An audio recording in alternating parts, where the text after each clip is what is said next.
I know what your computers look like because some of you bring them into class and you love your cats and you love your kids, and I know that.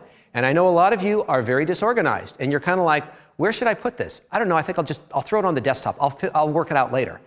Now, I was doing a workshop one time when I was back working at Art Wolf's, and I was trying to download some images to one of the participants' computer. And I was trying to drag something onto the computer, and there was physically no place to drag it on the desktop without it falling into another folder where I wasn't exactly sure it was going. And so this is kind of like going out and buying a gigantic file cabinet and putting all your paperwork right on the top of it.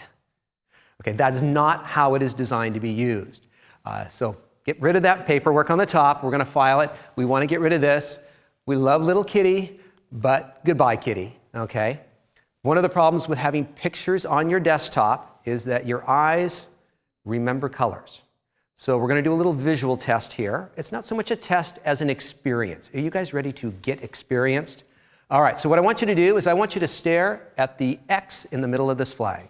All right, just keep your eye on the X. I'm going to keep you looking at this for about 10 to 15 seconds.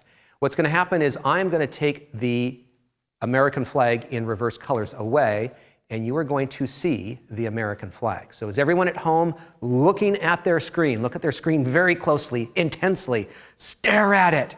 Okay, you ready for the American flag? Did you see the flag? Did you see it for a little while? Still do? It depends on how long your retinas stay on that.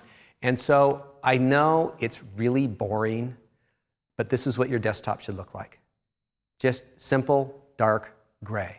It's not going to throw off your eyes with any colors. You look at a color, you look at your photograph, it's going to change the way you look at that photograph. So if you wanted to be really intense about it, you could paint your room gray. I haven't gone that far yet, not that far into it. But you want neutral colors around. Now your desktop should be very clean, all right? You should work on a clean desk. If you want a little shortcut to your hard drive or your external drives, that's fine. And hopefully you know the difference between an actual folder and a shortcut to a folder. A shortcut is just a direction that says the actual folder is buried in the menu system someplace else. The reason you want to keep this clean is this is actually a specific place on your computer where it keeps data, and you're able to access that data faster when you have this clean. You know, if you can imagine working in your kitchen and having junk all over the kitchen table, it's just going to be hard to move things around. And this kind of works the same way on your computer. It's best not to store all your stuff here. You should have a proper storage place inside.